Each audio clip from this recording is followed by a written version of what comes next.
Welcome to Crisis and Perception, where we examine the systems shaping our world one book at a time. Today, we are turning our lens on one of the most pervasive, yet perhaps least understood, systems in modern society, the carceral state. And we're engaging with a text that I think fundamentally challenges how we even perceive concepts like safety and justice and the role of government itself. That's right. We're looking at Abolition, Feminism Now by Angela Y. Davis, Gina Dent, Erica R. Miners, and Beth E. Richie. And before we even crack the cover, I have to say, looking at that list of names, it's intimidating. I mean, Angela Davis alone is a historical figure. Oh, absolutely. You have 4 heavy-hitting scholar activists here. So just to set the stage for you, the listener, what is the crisis and perception we are dealing with today? Because I think for most people, you look at a prison and you see a building where bad people go. Right. You look at a police car and see a tool for catching criminals.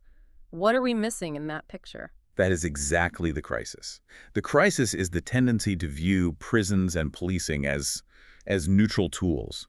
Like they're institutional hardware that we just buy off the shelf to solve the software problem of crime. And so if the system fails, we think it's a glitch. A glitch, a bad apple, a need for reform. The thesis of this book and in this entire deep dive is that modern prisons are not broken. They're not malfunctioning. They're working exactly as they were designed. Exactly as designed. And that is a chilling thought if the outcome is what we see today. I mean, mass incarceration, staggering racial disparity, and violence. Precisely. The authors argue that these institutions are not solutions to crime, but are actually institutional continuations of older, much older racialized and gendered labor control systems. So things like slavery and convict leasing. Specifically slavery and convict leasing. So today, we're really looking at the deep structure. We're looking at structural design, incentive architecture, and persistence. Okay, so we are moving way beyond the standard Democrat versus Republican debate on crime rates or, funding police. Far beyond. We are looking at the machinery itself, and our guides for this are these 4 authors. You mentioned they aren't just academics writing from an ivory tower. No, and that's absolutely crucial context.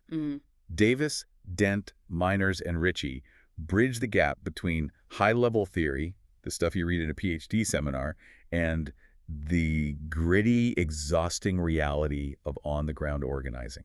They've been in the trenches. For decades. They've been doing this work for decades. And their central premise here is, well, it's right there in the title. They argue you cannot have abolition without feminism, and you cannot have feminism without abolition. Which, I'll be honest, that feels like a riddle at first glance. I think for the average person, you hear abolition and you think, okay, tearing down jail walls. Sure. And you hear feminism and you think about the glass ceiling or equal pay. How do these two things even talk to each other, let alone depend on each other? And that is the core thread we need to pull today. The authors argue that if you pull the thread of prison, you inevitably unravel the entire fabric of gender violence. And, on the flip side, if you try to solve gender violence by using the prison, you end up reinforcing the very violence you're trying to stop. So to really understand that, we have to go back in time. The book actually opens at a very specific moment, which I think is fascinating. It's 2001. A pivotal moment. And I want to take a beat to really ground us in the setting here, because the authors make a point of starting the book not with a grand theory, but in a specific place. It's 2001. We are at Mills College in Oakland. Right. And the vibe in the room, as they describe it, is tense. It is not a happy reunion. Yeah. You have to imagine the friction here. On one side of this stuffy room, you have the anti-violence advocates, mostly feminists who have spent the last 20, 30 years fighting for things like rape crisis centers, domestic violence legislation, getting more funding. These are the people who, understandably, want the state to step in and stop men from beating women. They want safety, and they see the police as the only tool available. Exactly. But on the other side of that same room, you have the prison abolitionists, the critical resistance folks. And they're looking at the feminists and saying, the state power you are invoking, that police force you are calling for help, that is the same force that is decimating our communities. It's the same force that is locking up our sons and brothers and fathers, often for nonviolent offenses. Yes. It's a clash of survival strategies. One group is saying, we need the police to survive our husbands. The other group is saying, we need to abolish the police to survive the state. And in 2001, those two things felt, I imagine, completely mutually exclusive. The air in that room must have been thick enough to cut with a knife. It was a breaking point, but also a point of synthesis. That meeting resulted in something called the insight, critical resistance statement. It was this profound collective aha moment. What was the realization? that relying on a fundamentally racist, sexist, and violent criminal justice system to solve the problem of gender violence was a paradox. It was a trap. As the poet Audre Lorde famously said, the master's tools will never dismantle the master's house. So the feminists in the room had to reckon with the fact that by calling the police, they might be subjecting Black and brown men and women to state violence. It wasn't a clean solution. Not at all. And the abolitionists had to reckon with the fact that they couldn't just talk about class struggle or state racism and ignore the brutal reality that women were being abused and killed in their homes right now. They couldn't just say abolish the police without having an answer for the woman in immediate danger. Exactly. And that synthesis, that difficult, tense conversation, is the foundation of abolition. Feminism. Now, the core argument that grows from that moment is that the carceral state is deeply embedded in both racial capitalism and heteropatriarchy. So it's not a safety mechanism. The book argues it's a hierarchy maintenance mechanism. That's the term. It's designed to keep a certain social order in place. Okay, hierarchy maintenance mechanism. I want to put a pin in that because that sounds like pure system language. If the system is designed to maintain a hierarchy, we need to look at the blueprints. And the authors take us way, way back. They talk about a genealogy of the prison. Yes, and I want to be very precise about that word, genealogy. As opposed to, say, an analogy. Exactly. An analogy is when I say, my office is like a prison. I'm just making a comparison. It's a metaphor. Right. A genealogy is a family tree. It implies a direct bloodline, a direct inheritance of DNA. The authors are not saying modern prisons are like slavery. They are saying modern prisons are the direct descendants of slavery. Okay, I'm going to play the skeptic here for a second because I think a lot of listeners might pause at that. Slavery was formally abolished in 1865 with the 13th Amendment. We are in the 2020s. That's a lot of history in between. How do the authors justify drawing a straight, unbroken line across more than 150 years? It can feel like a rhetorical stretch. It feels that way until you actually look at the legal and economic DNA. The authors point specifically to the text of the 13th Amendment itself. We all grow up learning that the 13th Amendment abolished slavery. Full stop. Right. That's the story. But we miss the second half of the sentence, the fine print. The exception clause. The exception clause. Neither slavery nor involuntary servitude, except as a punishment for crime whereof the party shall have been duly convicted, shall exist within the United States. That one clause changes everything. It's the entire bridge from one system to the next. It didn't end slavery. It transformed slavery. It moved it from being a private property right, where an individual could own another person, to a state punishment right, where the government could enslave you if you were convicted of a crime. So legally, if you are labeled a criminal, you can still be enslaved. Correct. And what happens immediately after the Civil War? The Southern economy is in absolute ruins. The entire plantation system was built on free labor. They needed a new source of labor, and fast. And so you get the black codes? You get the black codes. Suddenly, Southern states pass all these new laws criminalizing things that only black people would be arrested for. Vagrancy, which meant not having a job when the only jobs were back on the plantation you just escaped. Loitering. Speaking loudly in the presence of a white woman. All of these vague, selectively enforced laws were designed to do one thing: produce a steady stream of criminals. And once they were criminals, the state could lease them out. This was the system of convict leasing. The state of Alabama, for instance, in the late 1800s, generated a massive portion of its total state revenue by leasing its prisoners. Almost all of them, black men to coal mines and railroads and turpentine farms. U.S. Steel, one of the biggest corporations in American history, built its empire on this labor. It did. It wasn't just punishment. It was a foundational economic system for the post-war South. So let's map this in our systems language. The incentive was overwhelmingly economic. And political. To reestablish the racial hierarchy? Right. The design was the criminal law, specifically the black codes. And the outcome was the effective re-enslavement of a huge portion of the black population. And that genealogy continues. It morphs into Jim Crow chain gangs, and then, after the Civil Rights Movement, it transforms again into the war on drugs and modern mass incarceration. The labor might not always be picking cotton, though in some prisons, like Angola in Louisiana, it still is. It literally is. It literally is. But the core function of containment, labor extraction, and social control remains in the DNA of the system. And the book uses this term, civil death, to describe the modern version of this. Can you unpack that? What does civil death mean? So the sociologist Orlando Patterson described the condition of the enslaved as social death, a person who is alienated from their ancestors, their community, and their rights. They are alive, but not part of the social fabric. Okay. Today, the authors argue incarceration produces civil death. Think about what happens the day you are released from prison with a felony record. What rights have you lost? Your right to vote in many states. You're often barred from public housing for life. You can't get federal student loans. You have to check that box on job applications that basically sends your resume straight to the trash. You can't get professional licenses. You're barred from certain jobs. You are alive, but you are a ghost in the civic machinery.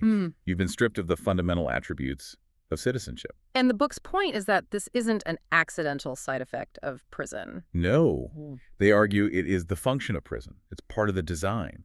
It maintains a permanent disenfranchised underclass. Okay, so that establishes the racial and economic lineage pretty clearly. But this is a book about feminism. So let's make that pivot. How does this giant system of labor and racial control connect to the very intimate issue of domestic violence? Because usually in our minds, we keep those in completely separate boxes. We do. We think prisons are for criminals, shelters are for battered women. Right. They seem like different worlds. And this is where the analysis gets really, really structural. The authors argue that the state positions police as the default, the only response to harm. But they ask us to look at the structure of the prison and policing itself. And to do that, they introduce the brilliant work of Monica Cosby. Monica Cosby, she's an organizer and a formerly incarcerated woman, is that right? Yes. And while she was inside, she did something absolutely brilliant. She took the power and control wheel. Okay, for listeners who don't know, what is that? The power and control wheel is a standard graphic. It's used in domestic violence shelters all over the country. It's basically a pie chart that shows the different tactics abusers use to control their partners. Right, so it has wedges for things like isolation, economic abuse, threats, intimidation, using the children. Exactly. An abuser saying you can't see your mom anymore, or I control the bank account, you get an allowance, or if you try to leave, I'll take the kids and you'll never see them again. The classic playbook of an abuser. The classic playbook. Well, Monica Cosby is looking at this wheel and she has this stunning realization. She says, wait a minute, this is exactly what the prison guard does. Ooh.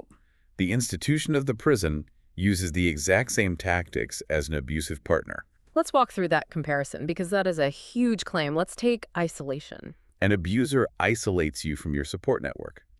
What does a prison do? It restricts your visits. It charges your family exorbitant rates for a 15-minute phone call, or it puts you in solitary confinement, which is the ultimate form of isolation. Okay, economic abuse. The abuser controls all your money. The prison forces you to work for pennies an hour, literal slave wages, and then charges you co-pays to see a doctor or for basic necessities from the commissary. Yeah. You have no economic autonomy. And using children. The abuser threatens to take the kids. Yeah. The state, through the family court system, literally terminates your parental rights simply because you are incarcerated for a certain length of time. Cosby's insight completely shifts our perception. It validates the feeling that the prison doesn't just house bad guys. The institution itself, in its day-to-day operation, acts like an abusive partner.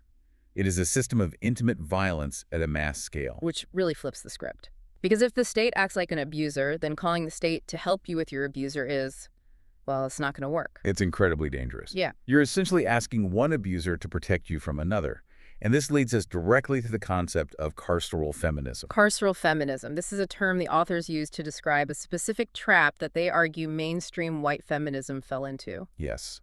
It sounds academic, but I think we see this on TV every night. You mean like Law and Order, SVU? That is the perfect example. Who is the hero of that show? Olivia Benson. A cup. The entire narrative is that the way to get justice for women is to empower the police to catch the bad guys, to get prosecutors to be tougher, to get longer sentences. Right. We want the perp in handcuffs. We want the judge to slam the gavel. That feels like justice. That is the carceral feminist logic in a nutshell. Seeking gender justice through the tools of the carceral state. More policing, more prosecution, more imprisonment. And this logic was the driving force behind the 1994 crime bill and the Violence Against Women Act. VAWA. Now, VAWA is usually celebrated as a huge feminist victory, though. I mean, it poured billions of dollars into the system to supposedly help women. It did pour money in. That's undeniable. But we have to look at the system design. Where did the money actually go? Right. The authors point out that the funding was overwhelmingly tied to arrests and prosecutions. It didn't primarily go to housing or job training for survivors or community healing programs. It went to police departments, to prosecutors' offices. It encouraged things like mandatory arrest policies. Mandatory arrest sounds good on paper. It sounds great. The idea was police must make an arrest if there's evidence of abuse.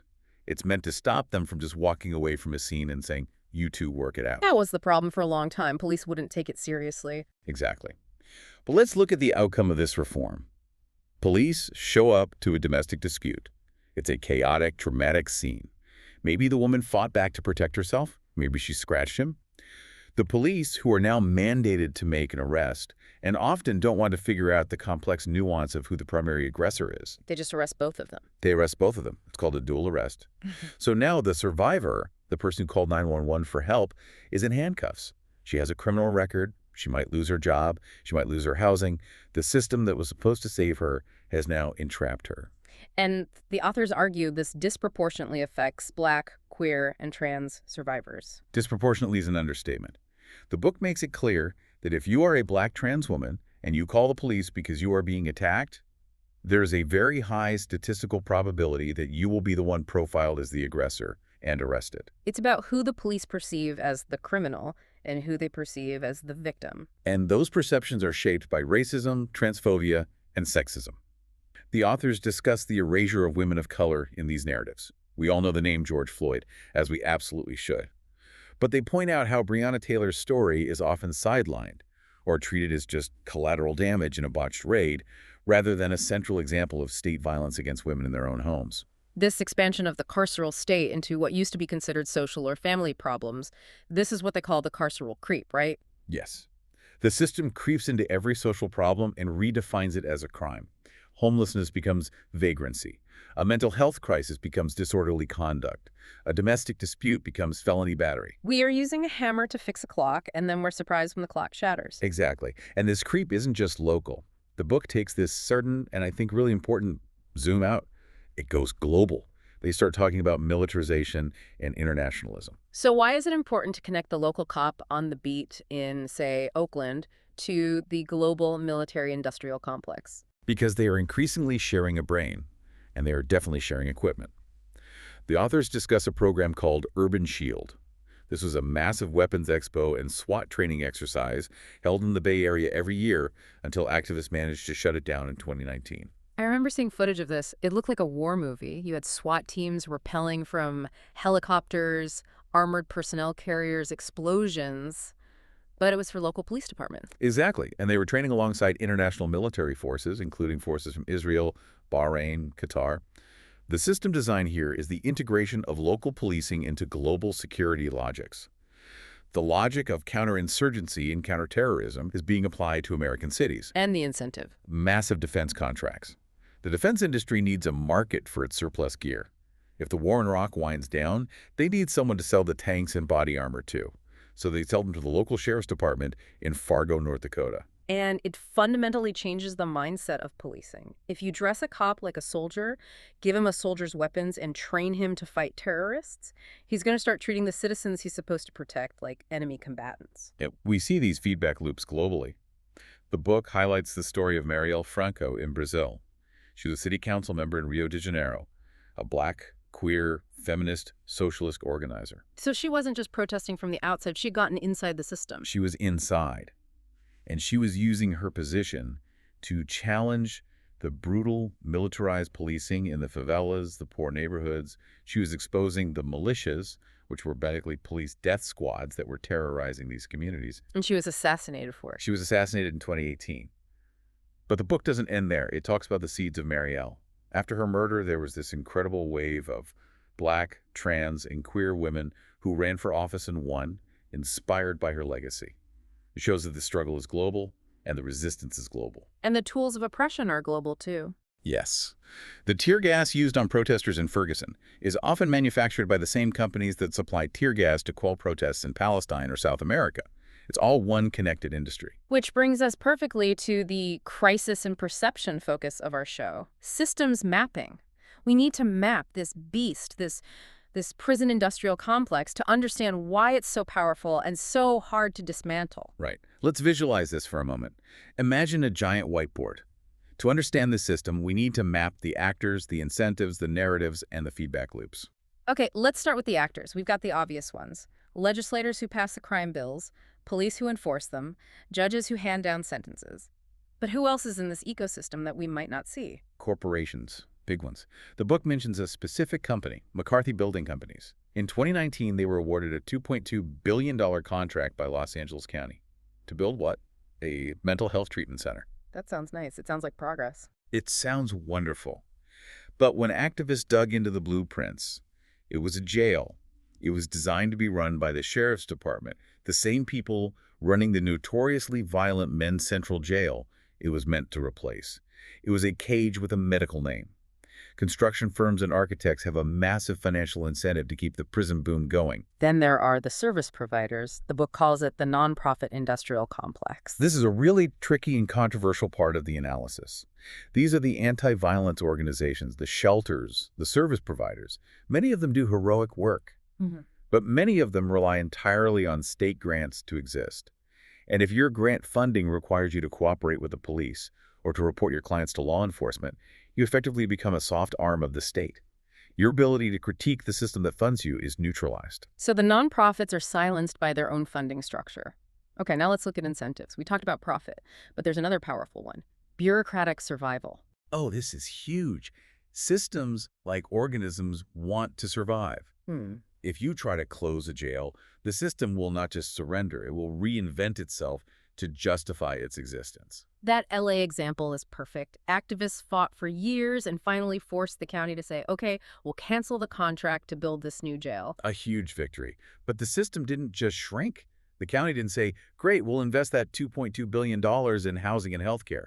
They immediately pivoted and said, fine, we won't call it a jail, we'll call it a treatment center. It's like a shapeshifter. And the private companies are just as adaptable. The GEO Group, one of the biggest private prison operators in the world, sees the writing on the wall.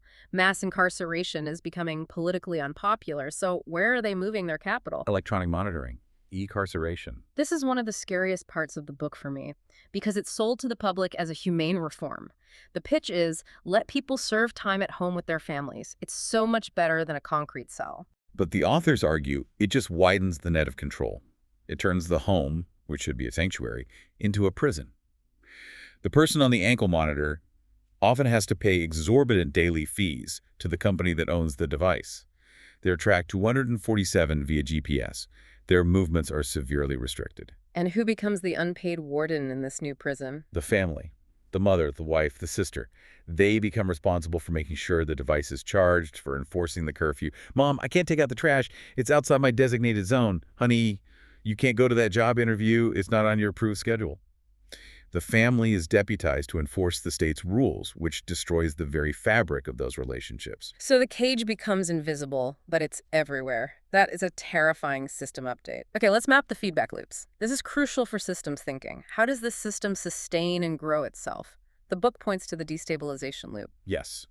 Let's walk through it step by step. Okay, step one. Step one. Incarceration removes earners, parents, and community members from a neighborhood. That community destabilizes. Poverty increases, social cohesion frays, trauma from family separation increases, supervision of children decreases. Step three. This instability and lack of resources leads to behaviors the state defines as crime. People selling drugs to survive, for example. Exactly. Step four. The media and politicians point to this crime wave to justify increasing police budgets to restore order. And step five. More police lead to more arrests, which leads to more incarceration, and the wheel spins faster and faster, with each rotation creating the conditions for the next. It creates the very problem it claims to solve. It's a self-perpetuating machine. And then there's the reform loop. I want to map this one out because it's so maddeningly brilliant on the part of the system. Let's say a report comes out saying a local jail is inhumane, there's mold, it's overcrowded, there's violence. Okay, so the public is outraged, activists protest, the media covers it, that's the crisis. Right. But here is where the system pulls a judo move. Instead of shrinking in response to the critique, the system absorbs that critique and uses its energy to grow. The politicians and the sheriff hold a press conference. They say, you are absolutely right. These conditions are unacceptable. This jail is inhumane. We need to demolish it Okay. and build a brand new state-of-the-art, gender-responsive correctional facility right next door. Ah. So the critique of the prison becomes the justification for a bigger, better, more expensive prison. Precisely. The solution expands the budget, locks in new construction contracts, and expands the footprint of the system for another 50 years, all under the guise of reform and care. It's infuriating. It is. And this leads us perfectly into the next part of our deep dive, the present-day implications. How do we, as citizens, tell the difference between a real solution and just another spin on that maddening reform loop? The book actually gives us a toolkit for this. It does. This is the most practical part of the text. They offer a rubric to distinguish between reformist reforms and abolitionist steps. Okay, let's define reformist reform. A reformist reform is any change that ultimately expands the system's reach, budget, or legitimacy, even if it sounds good on the surface. Gender-responsive prisons are the classic example. Painting the walls pink and adding a nursery. Right. It makes the idea of caging women seem more humane, more acceptable. It legitimizes the practice. It ensures that prison will be an option for another generation. Body cameras for police are another example. How so? The reform sounds good, accountability. But in practice, it leads to massive new surveillance contracts for tech companies and often doesn't lead to convictions of police. It can actually strengthen the legitimacy of policing by creating an illusion of oversight. Okay, so what's an abolitionist step? An abolitionist step is any measure that actively shrinks the system's reach, budget, or legitimacy. It chips away at the power of the carceral state, even in small ways. So give me some concrete examples from the book. Decriminalizing drugs and sex work. That removes whole categories of people from the police's target list. Removing police from schools, closing a jail facility without replacing it, and redirecting that money into community resources. These are steps that reduce the contact points between people and the carceral state. I want to touch on the family policing system here, because the book leans heavily on the work of scholar Dorothy Roberts. This is another area where reform often goes so wrong. We think of Child Protective Services, or CPS, as a benevolent agency. Their mission is saving children. But the authors, following Roberts, challenge us to look at the system's design and outcomes.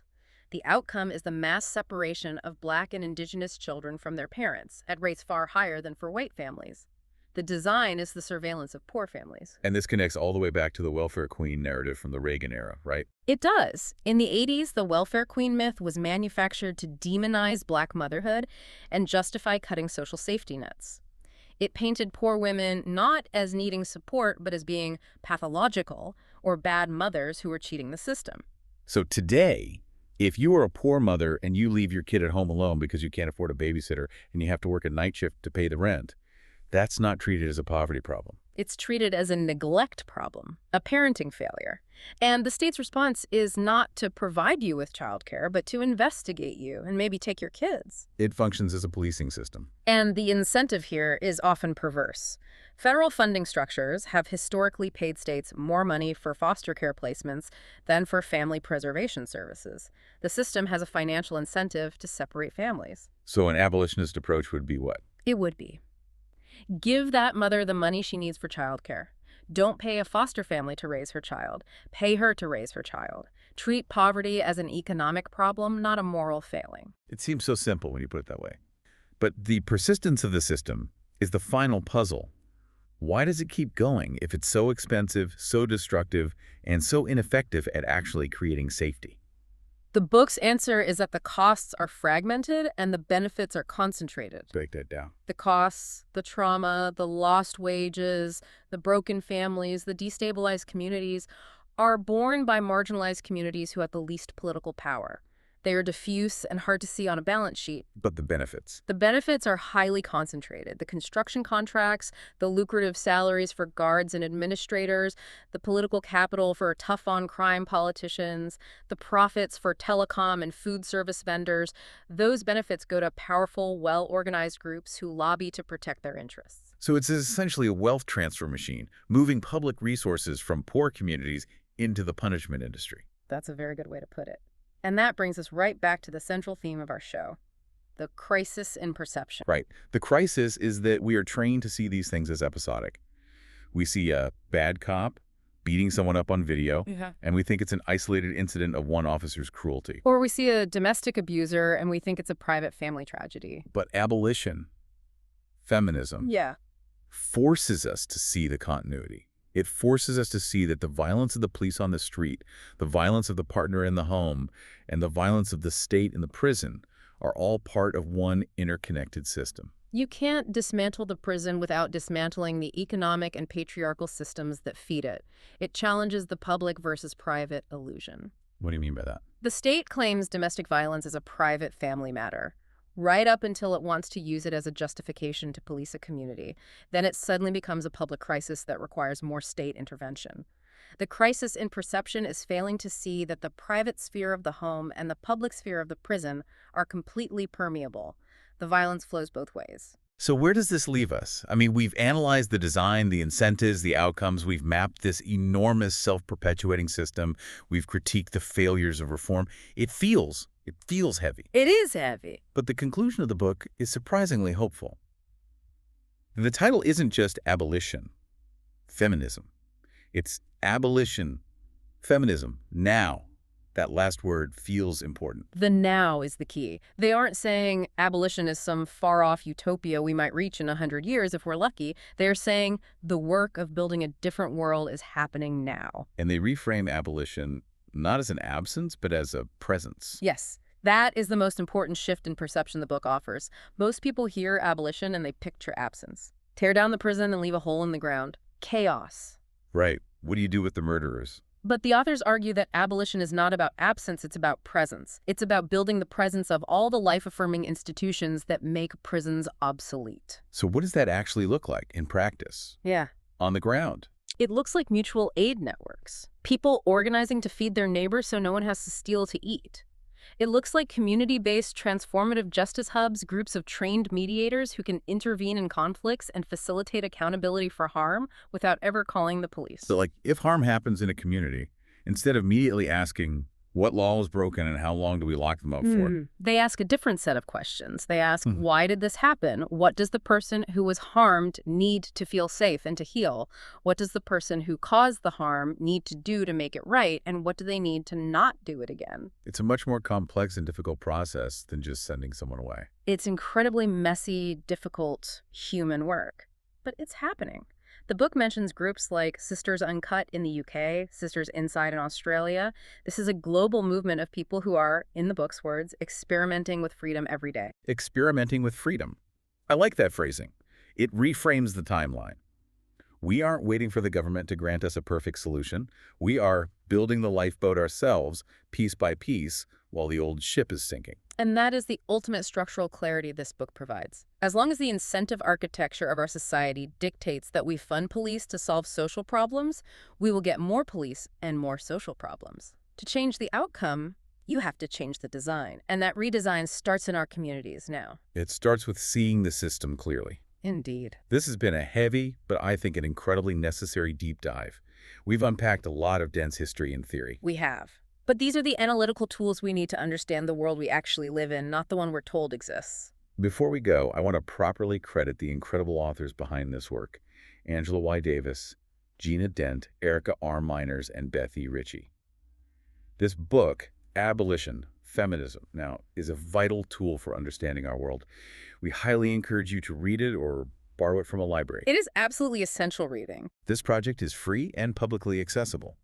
If you'd like to support the time, tools, and research behind crisis and perception, you can become a supporter on Patreon. For a shorter visual overview of this topic, see the mini explainer linked in the description. If you enjoy this kind of systems-level analysis, please like, subscribe, and comment.